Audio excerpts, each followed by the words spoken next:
નમસ્કાર, news at 7 માં હું દ્વૈત આપનું સ્વાગત કરું છું. સમાચારની શરૂઆત કરીશું મુખ્ય સમાચારથી. 3 દેશની વિદેશ યાત્રાના ત્રીજા પડાવમાં નેધરલેન્ડ પહોંચ્યા પ્રધાનમંત્રી. એમ્સ્ટરડેમ હવાઈ મથક બહાર સ્થાનિક ભારતીય સમાજ દ્વારા પ્રધાનમંત્રીનું ભવ્ય સ્વાગત કરાતા શ્રી મોદીની લોકપ્રિયતાથી દંગ થઈ ડચ પ્રજા.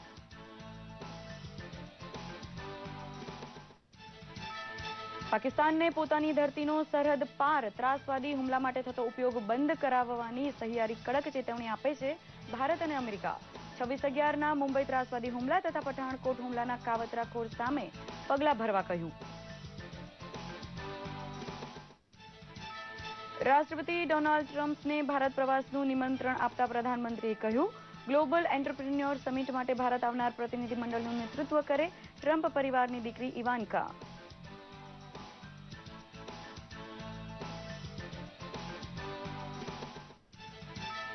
ગુજરાતની ભાવિ પેઢીને કુદરતી આપત્તિનો પડકાર ઝીલવાની કળા શાળા શિક્ષણ દરમિયાન આપવાનો દૂરંદેશી બંદોબસ્ત કરે છે રૂપાણી સરકાર. શાળા સલામતી સપ્તાહની ઉજવણીનો રાજ્યવ્યાપી પ્રારંભ કરાવે છે મુખ્યમંત્રી વિજય રૂપાણી.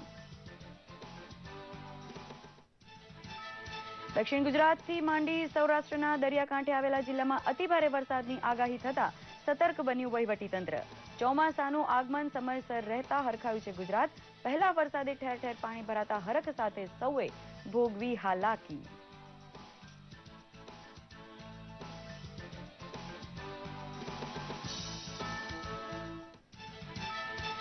સાબરમતી આશ્રમની શતાબ્દી ઉજવણીમાં ભાગ લેવા અમદાવાદ આવશે પ્રધાનમંત્રી. કોચરબથી આશ્રમ જીવનની ગુજરાતમાં શરૂઆત કરનાર બાપુએ અંતેવાસી માટે પ્રબોધેલા નવવ્રતને યાદ કરશે ગુજરાત.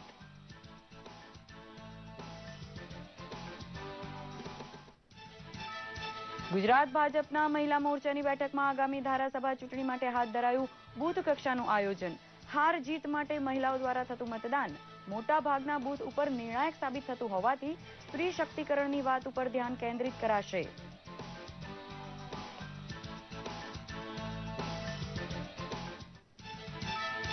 અને ગુજરાતે સાધેલી પ્રગતિનો લાભ અનુસૂચિત જાતિને કેટલો મળ્યો તેનો પ્રચાર કરવા તૈયારી કરે છે ગુજરાત ભાજપ. માનવ સન્માન સાથે આર્થિક ઉત્થાનનું ચિંતન દલિત સમાજ સુધી પહોંચાડવા ગુજરાત ભાજપના અનુસૂચિત જાતિ મોરચાની યોજાઈ બેઠક. સમાચાર વિસ્તારપૂર્વક. નેધરલેન્ડના હેગ ખાતે પ્રધાનમંત્રી મોદીના પ્રધાનમંત્રી માર્ક રૂtte આબોહવા પરિવર્તનને લગતા પેરિસ કરાર પ્રત્યે સહિયારી પ્રતિબદ્ધતા વ્યક્ત કરી છે. બિન પરંપરાગત ઉર્જા ક્ષેત્રમાં ડચ કંપનીઓનો સહકાર લેવા ઉપરાંત જળ વ્યવસ્થાપન, સાંસ્કૃતિક વિનિમય તથા સામાજિક ક્ષેત્રમાં બંને દેશ વચ્ચે કરાર થયા હતા. ભારત સાથે 70 વર્ષથી મધુર સંબંધ ધરાવતું નેધરલેન્ડ આર્થિક વિકાસમાં અણમોલ ભાગીદાર હોવાનો અનુભવ ભારતે કર્યો હોવાનું પ્રધાનમંત્રીએ આ પ્રસંગે જણાવ્યું હતું. ભારતમાં સીધું વિદેશી મૂડી રોકાણ લાવવામાં છેલ્લા 3 વર્ષમાં નેધરલેન્ડનો ક્રમ ત્રીજો છે. 3 દેશની વિદેશ યાત્રાના ત્રીજા પડાવમાં પ્રધાનમંત્રીનો કાફલો નેધરલેન્ડના એમ્સ્ટરડેમ હવાઈ મથકે પહોંચ્યો ત્યારે ઉષ્માભર્યું સ્વાગત કરાયું હતું. પ્રધાનમંત્રી ડચ કંપનીઓના વડા સાથે યોજાનાર બેઠકમાં તેમને ભારતમાં મૂડીરોકાણનું આમંત્રણ પ્રધાનમંત્રી આપવાના છે. એમ્સ્ટરડેમના રોકાણ દરમિયાન ડચ રાજા વિલિયમ એલેક્ઝાન્ડર અને મહારાણી મેક્સિમા સાથે પણ પ્રધાનમંત્રીની બેઠક યોજાશે. ત્યાં વસવાટ કરતા ભારતીય લોકો દ્વારા પ્રધાનમંત્રીનું સ્વાગત એટલું ભવ્ય હતું કે ડચ પ્રજાને શ્રી મોદીની લોકપ્રિયતાનો ખ્યાલ આવ્યો હતો.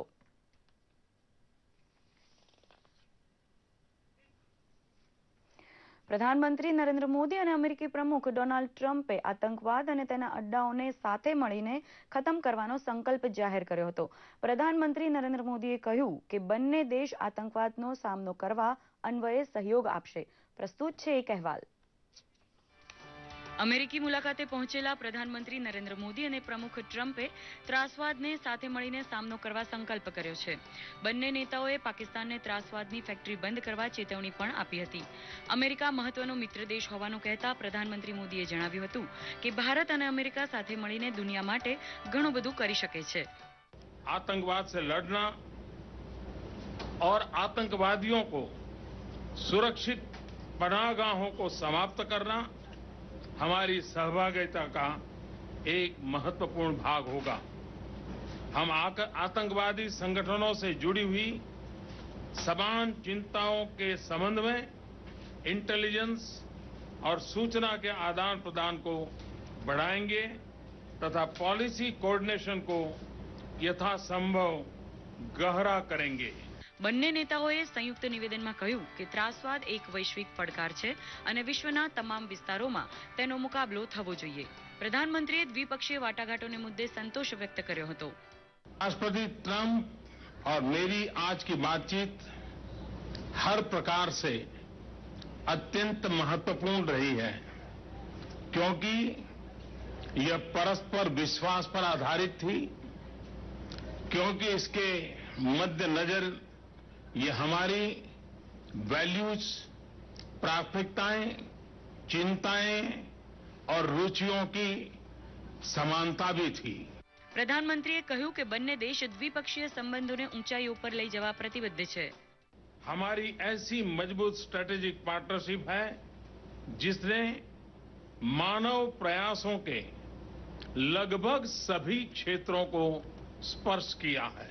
दोनों ही देश एक ऐसे बायलैटरल आर्किटेक्चर को लेकर कमिटेड हैं जो हमारी स्ट्रेटेजिक पार्टनरशिप की नई ऊंचाइयों पर ले जाएगा. અમેરિકી પ્રમુખ ડોનાલ્ડ ટ્રમ્પે ફરી એક વખત પ્રધાનમંત્રી મોદીને સાચા મિત્ર જાહેર કર્યા હતા. During my campaign, I pledged that if elected, India would have a true friend in the White House. And that is now exactly what you have, a true friend. પ્રધાનમંત્રી મોદીએ પણ કહ્યું કે શક્તિશાળી અમેરિકા ભારતના હિતમાં છે. તેમણે એમ પણ કહ્યું કે ન્યૂ ઇન્ડિયા અને મેક અમેરિકા ગ્રેટ અગેન એક જેવા સૂત્ર છે. અમેરિકામાં મળેલા સન્માન સંબંધે તેમણે પ્રમુખ ટ્રમ્પનો આભાર માનીને ભારત આવવા નિમંત્રણ પણ આપ્યું હતું. દૂરદર્શન સમાચાર, અમદાવાદ. ગાંધીનગર ખાતે મુખ્યમંત્રી વિજય રૂપાણીએ શાળા સલામતી સપ્તાહનો રાજ્યવ્યાપી પ્રારંભ કરાવ્યો છે. ગુજરાતની ભાવિ પેઢીને શાળા શિક્ષણ કાળથી જ કુદરતી આપત્તિના પડકારને પહોંચી વળવાની તાલીમ આપવાની નેમ તેમણે વ્યક્ત કરી હતી. રાજ્યની 33,733 શાળાઓમાં આપત્તિ વ્યવસ્થાપન યોજના તૈયાર કરવાનું કામ પૂરું થઈ ચૂક્યું છે, જેના માટે 52,206 શિક્ષકને તાલીમ આપવામાં આવી હતી. આપત્તિ ત્રાટકે ત્યારે શું કરવું તેની સમજણનો ફેલાવો જનતામાં કરવા માટે ગુજરાતભરમાં મોક ડ્રીલ યોજવાની તૈયારી એનડીઆરએફ તથા રેડક્રોસ દ્વારા થઈ રહી છે. દરેક તાલુકામાં આપત્તિ પ્રતિકાર માટેના માસ્ટર ટ્રેનર તૈયાર કરવાની દૂરંદેશી રૂપાણી સરકારે દાખવી છે, જેનો લાભ ચોમાસામાં મળશે.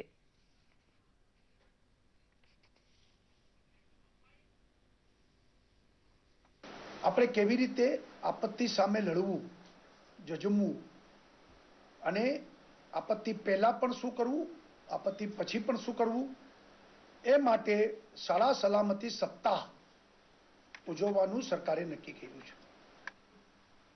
ગુજરાતમાં દરેક આપત્તિનો સામનો થાય એટલા માટે GSDMA Gujarat state disaster management એ આદરણીય નરેન્દ્રભાઈએ એક વિભાગ શરૂ કર્યો.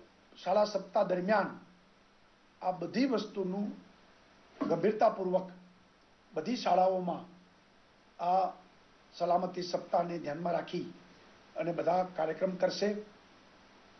ગુજરાત એ આપત્તિથી ડરનારું રાજ્ય નથી, આપત્તિ સામે લડનારું રાજ્ય છે.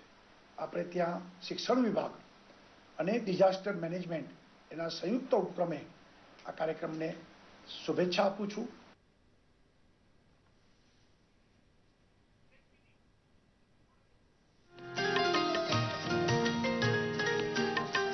આપ જોઈ રહ્યા છો ન્યૂઝ એટ 7.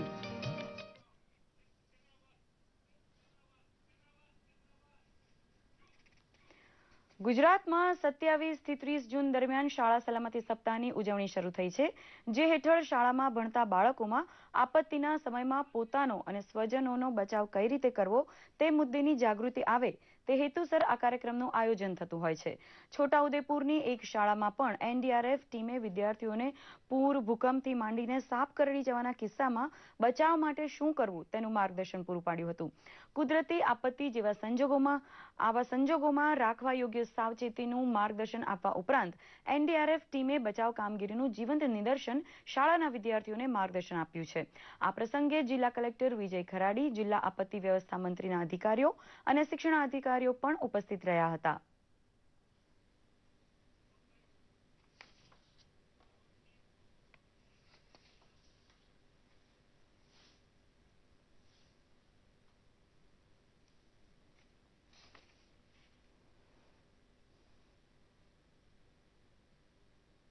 पूरी बटालियन लोगों को जागरूक करने के लिए पूरे गुजरात में जो JSDM का जो निर्देशन है उसके तहत मतलब स्कूलों में जाके स्कूल सेफ्टी प्रोग्राम के तहत बच्चों को भूकंप किसी भी तरह की आपदा के बारे में अवेयर कर रही है और ये प्रोग्राम अगले 1 वीक तक चलेगा। કુદરતમાં જે આફતો આવે છે તેનાથી માણસ પોતે ભયભીત થઈ જાય છે કાં તો માણસ મૃત્યુ પામે છે, તેનાથી આપણે કેવી રીતે બચવું જોઈએ તેની NDRF જે ટીમ છે એના દ્વારા આપણને સમજવામાં આવી। કોઈ બી કુદરતી આફત આવે તો અમે પોતાનો કઈ રીતે બચાવ કરી શકીએ છીએ અને પોતાના સ્વજનોનો બી કઈ રીતે આપણે મદદ કરી શકીએ છીએ એના માટેની તકનીકો બતાવવામાં આવી, કયા કયા સાધનો ઉપયોગ કરી શકાય અને ઘરમાં જે બી વસ્તુ હોય એના દ્વારા પણ આપણે કઈ રીતે પોતાનો બચાવ કરી શકીએ એના માટેની બધી મહત્વપૂર્ણ બાબતો અમારે સમજાવવામાં આવી।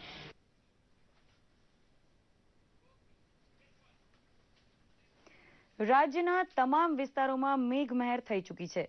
લોકોને બફારા અને ગરમીથી રાહત મળવા લાગી છે। રાજકોટ, જેતપુર, જામનગર સહિત સૌરાષ્ટ્રના અનેક વિસ્તારોમાં વાવાઝોડા સાથે વરસાદ તૂટી પડ્યો હતો। કેટલાક સ્થળે વૃક્ષો ધરાશાયી થયા હતા। જામનગરની ધરતી પણ વરસાદમાં ભીંજાઈ ગઈ હતી। જામનગર પંથકના લોકોએ રાહત અનુભવી હતી। ધનસુરા, બાયડ, મોડાસા સહિતના વિસ્તારમાં ચોમાસાનું આગમન થઈ ચૂક્યું છે।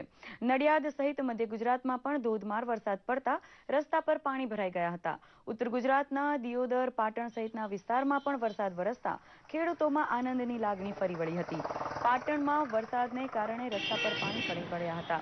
જો કે ધીમે ધારે થયેલા વરસાદે લોકોને રાહત આપી હતી। દક્ષિણ ગુજરાતમાં પણ ભરૂચ અને સુરત સહિતના વિસ્તારોમાં ધોધમાર વરસાદ પડતા રસ્તાઓ પર પાણી ભરાઈ ગયા હતા। કાગડોળે વરસાદની રાહ જોઈ રહેલા લોકોએ રાહતની લાગણી અનુભવી હતી। અમદાવાદમાં દિવસ દરમિયાન ઝરમર વરસાદ થતો રહેતા વાતાવરણમાં પલટો આવ્યો છે। ગરમી અને બફારાથી લોકોને રાહત મળી હતી। હવામાન વિભાગે આગાહી કરી છે કે આગામી 72 કલાકમાં ભારે વરસાદની સંભાવના છે। મોસમના કુલ વરસાદનો 11% વરસાદ વરસી ચૂક્યો છે।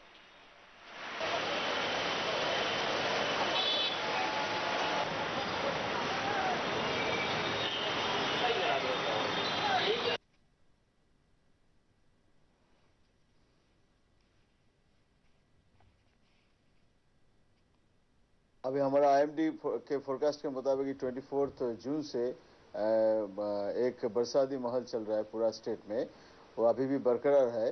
नेक्स्ट 4 to 5 डेज में साउथ गुजरात, पहले साउथ गुजरात, सौराष्ट्र एंड बाद में north Gujarat and Kutch also अच्छा रेनफॉल मिलेगा। एंड हेवी रेनफॉल का वार्निंग भी है हमारा 72 आवर्स के लिए for Gujarat region, Saurashtra also.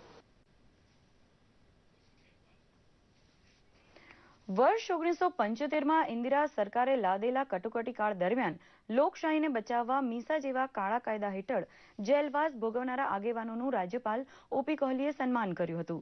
ગાંધીનગરમાં યોજાયેલા દબદબાપૂર્ણ સમારોહમાં રાજ્યપાલશ્રીએ ધારાસભ્ય નારાયણભાઈ પટેલ, પૂર્વ સાંસદ જયંતિભાઈ બારોટ અને હરીન પાઠક તથા જાણીતા લેખક વિષ્ણુ પંડ્યા સહિત 40 ઉપરાંત મીસાવાસીઓનું સન્માન કર્યું હતું। 1975 થી 1977 દરમિયાન 21 મહિના ચાલેલી કટોકટી ઉપર વિષ્ણુ પંડ્યાએ મીસાવાસ્યમ પુસ્તક લખી જેલવાસના સંસ્મરણો આલેખ્યા હતા। દિવંગત ચંદ્રકાંત દરુ જેવા વકીલે મૂળભૂત અધિકારોના હનન સામે હાઈકોર્ટમાં કેવી જોરદાર લડત આપેલી તે વિશે અહીં યાદ તાજી થઈ હતી। ભાજપ મહિલા મોરચાના રાષ્ટ્રીય અધ્યક્ષ વિજયા રાહટકરની ઉપસ્થિતિમાં પ્રદેશ મુખ્યાલય કમલમ ખાતે આજે પ્રદેશ મહિલા મોરચાની બેઠક યોજાઈ ગઈ। મહિલા સશક્તિકરણ અને રોજગારલક્ષી યોજનાઓનો સંદેશ ઘેર ઘેર પહોંચાડીને છેવાડાની મહિલાઓને આ યોજનાઓનો લાભ મળે તે હેતુસર મહિલા મોરચાના કાર્યકર્તાઓને કામે લાગી જવા હાકલ કરી હતી। સંગઠનીય બાબતોની ચર્ચા કરતા બૂથ કક્ષાએ મહિલા મોરચાના કાર્યકર્તા સક્રિયતા વધારે તેમ પણ કહેવામાં આવ્યું હતું। રાજકારણમાં મહિલા સહભાગિતા વધી હોવાથી બેઠકમાં નોંધ પણ લેવાઈ હતી। બેઠકમાં પ્રદેશ મહિલા મોરચાના અધ્યક્ષ ડોક્ટર જ્યોતિબેન પંડ્યા ઉપરાંત મહિલા મોરચાના 500 કાર્યકરો પણ ઉપસ્થિત રહ્યા હતા।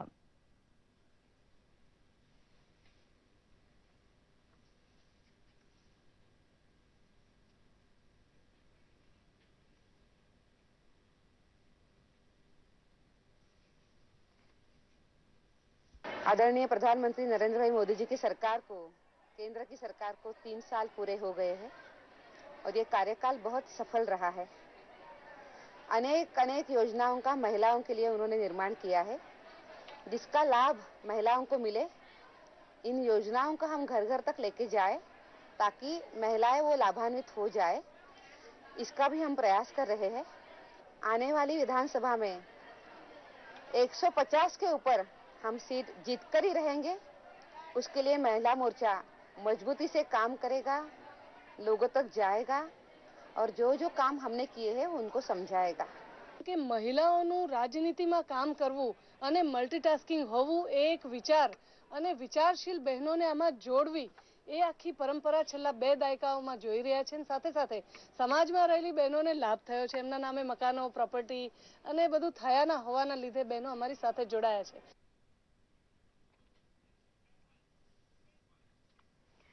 ગાંધીનગર નજીક કોબા ખાતે આવેલા ભાજપના પ્રદેશ કાર્યાલય ખાતે અનુસૂચિત જાતિ મોરચાની બેઠક મળી ગઈ. સરકાર દ્વારા અનુસૂચિત જાતિના કલ્યાણ માટે હાથ ધરાતી યોજનાઓના અમલ અને તેની સમીક્ષા માટે આવી બેઠક યોજાતી રહે છે. આજની બેઠકમાં પણ સરકારની અનુસૂચિત જાતિ માટેની યોજનાઓના લાભો સામાન્ય જનતા સુધી પહોંચે તે દિશામાં પ્રયાસોને વેગીલા બનાવવા પ્રતિબદ્ધતા વ્યક્ત થઈ હતી. અમલી યોજનાઓ અંગેનો સંદેશો ઘર ઘર સુધી પહોંચાડીને સર્વાંગી વિકાસમાં સહભાગી થવા કાર્યકર્તાઓને હાકલ કરવામાં આવી હતી. બેઠકમાં કેન્દ્રીય મંત્રી થાવરચંદ ગેહલોત, રાજ્યના મંત્રી આત્મારામભાઈ પરમાર, પ્રદેશ અનુસૂચિત મોરચાના અધ્યક્ષ અંબાલાલ રોહિત, સાંસદ શંભુ પ્રસાદ ટુંડિયા સહિતના 500 થી વધુ કાર્યકરો ઉપસ્થિત રહ્યા હતા.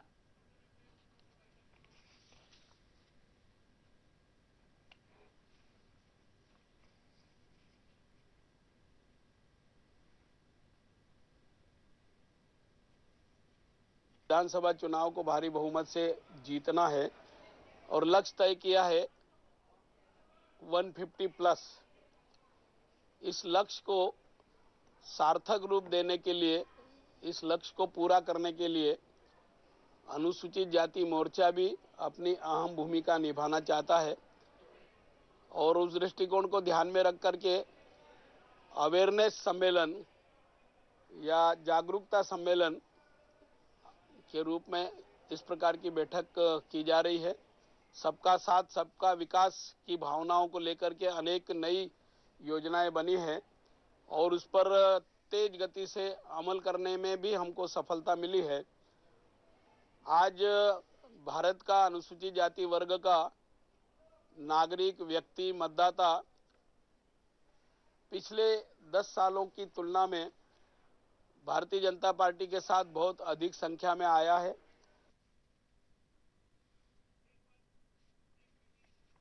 પ્રધાનમંત્રી નરેન્દ્ર મોદી 29મી જૂનના રોજ અમદાવાદ શહેરની મુલાકાતે આવી રહ્યા છે.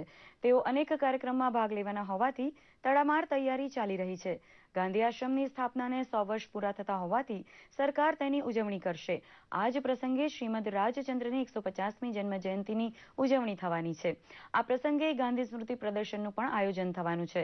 પ્રધાનમંત્રી મોદી ગાંધી આશ્રમના આ કાર્યક્રમમાં હાજરી આપીને પ્રદર્શનનું ઉદ્ઘાટન કરશે.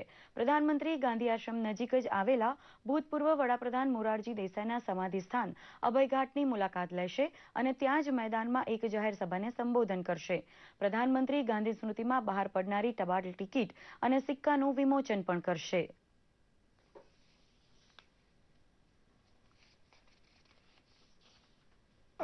ભારતના માનનીય વડાપ્રધાન શ્રી નરેન્દ્રભાઈ મોદી 29મી તારીખે સવારે 11:30 વાગે આશ્રમની મુલાકાતે આવશે. આ સાબરમતી આશ્રમની સ્થાપનાને 100 વર્ષ થયા. એ 100 વર્ષના ઇતિહાસનો મહત્વના પ્રસંગોનો એક પ્રદર્શન યોજ્યું છે. એ પ્રદર્શન પણ એ જોશે અને એ સાથે શ્રીમદ રાજચંદ્ર અને ગાંધીજીની 150મી જન્મજયંતિના નિમિત્તે એક પોસ્ટલ કવરનો શરૂઆત કરશે. પ્રધાનમંત્રી નરેન્દ્ર મોદીના સ્વાગત માટે નિરાળા વિશ્વ વિક્રમ રચવાનો થનગનાટ રાજકોટમાં છવાયો છે. 792 મહિલાઓએ પાણીમાં તરતા યોગ કરવાનો વિશ્વ રેકોર્ડ બનાવ્યા બાદ ફરી એકવાર રાજકોટ લિમ્કા બુક ઓફ રેકોર્ડમાં નામ નોંધાવવા જઈ રહ્યું છે. રાજકોટ મહાનગરપાલિકા, ભાજપ મહિલા મોરચો અને સ્વનિર્ભર શાળાઓના સંયુક્ત ઉપક્રમે બેટી બચાવો બેટી પઢાઓ ઝુંબેશ હેઠળ 7000 જેટલી યુવતીઓએ સાયકલ રેલી યોજી હતી, જેને મુખ્યમંત્રીના પત્ની અંજનીબેન રૂપાણી તથા ધારાસભ્ય ભાનુબેન બાબરિયાએ સાયકલ રેલીને મંગળ કરાવ્યું હતું. ફૂલ નહીં ચિંગારી હૈ હમ, ભારત કી નારી હૈ હમ જેવા સૂત્રો યુવતીઓએ પોકાર્યા હતા. નરેન્દ્રભાઈ મોદી જ્યારે આપણા ગુજરાતના મુખ્યમંત્રી હતા ત્યારે એમણે ગુજરાતમાં એક સંકલ્પ કરેલો, ગુજરાતમાં જે દીકરા અને દીકરી વચ્ચેનો જે ભેદભાવ છે એ ભેદભાવ મિટાવીશ અને જે દીકરીઓ છે, જે ભ્રૂણ હત્યાઓ છે, ભ્રૂણ હત્યાઓ અટકાવી, બેટી બચાવો અને દીકરીઓને પણ ભણવાની પૂરેપૂરી તક મળે એના માટે થઈને નરેન્દ્રભાઈ એમના કાર્યકાળ દરમિયાન અનેક યોજનાઓ બનાવી અને એ જ યોજનાને અનુસંધાન અમે બેટી પઢાઓ સશક્ત સમાજ બનાવો દીકરીઓ જ દીકરીઓ માટેનો મેસેજ લઈને જઈ રહી છે। ભરૂચ રેલવે સ્ટેશને જાડેશ્વરના સંસ્કાર વિદ્યાભવનના વિદ્યાર્થીઓ તેમજ ભરૂચના હેલ્થ સેફટી એન્ડ એન્વાયરમેન્ટ ફાઉન્ડેશનના કાર્યકરો દ્વારા પેઇન્ટ ફોર ચેન્જ કાર્યક્રમ યોજાઈ ગયો। કાર્યક્રમ અંતર્ગત સ્વચ્છતા અભિયાનનો સંદેશો આપતા વિવિધ ભીંત ચિત્રો દોરવામાં આવ્યા હતા। શાળાના વિદ્યાર્થીઓ અને કાર્યકરોએ સ્વચ્છતાની થીમ પર વોલ પેઇન્ટ પ્લેકાર્ડની મદદથી સ્વચ્છતાનો સંદેશો આપતા સ્વચ્છતાના શપથ પણ લીધા હતા। જનજાગૃતિના કાર્યક્રમમાં સૌએ ઉત્સાહભેર ભાગ લીધો હતો।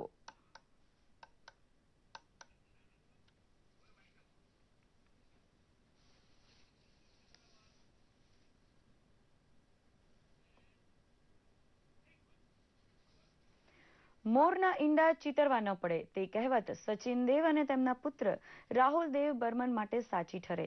હિન્દી ફિલ્મ સંગીતમાં કર્ણપ્રિય પ્રયોગ કરવાનો રેકોર્ડ હોય તો આરડીને જ મળે।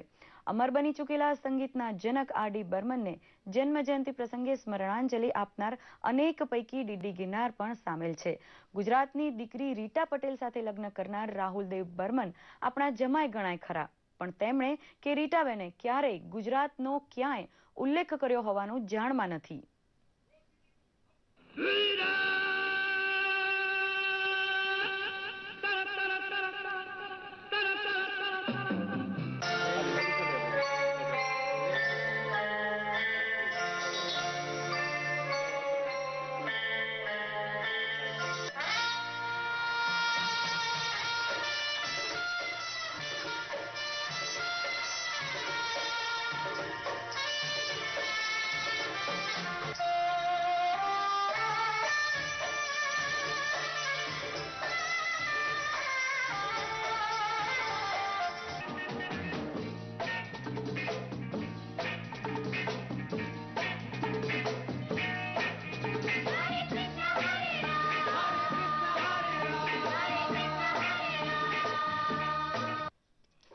તો અત્યારે આ સમાચાર બુલેટિન અહીં સંપન્ન કરી રહ્યા છીએ। નમસ્કાર।